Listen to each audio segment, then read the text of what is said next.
Hello, welcome to this course. My name is Peter, and I'm a business intelligence advisor working with global companies. There are multiple tools to visualize and analyze data, but difficult to become an expert in each one of them. Microsoft Power BI is one of the most powerful tools to transform, analyze, and visualize data, and it also develops interactive dashboards in minutes.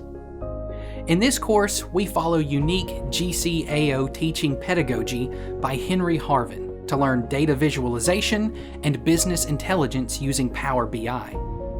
We start with basics of visualizations and interactive dashboard, followed by creating a column chart, stacked bar chart, heat maps, combo chart, and interactive dashboard.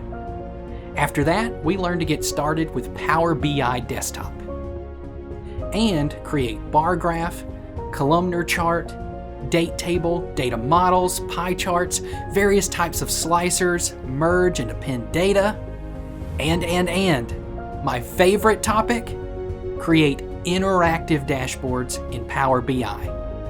Not just that, I also have a bonus for you.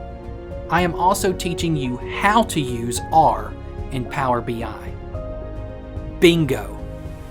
Our training methodology will help you gain theoretical knowledge, gain practical experience, and develop capability to use it in the industry. Ready to dive in? Sign up for lifetime access of this course with project assignments, industry data sets, free sample files, and many more. Register now.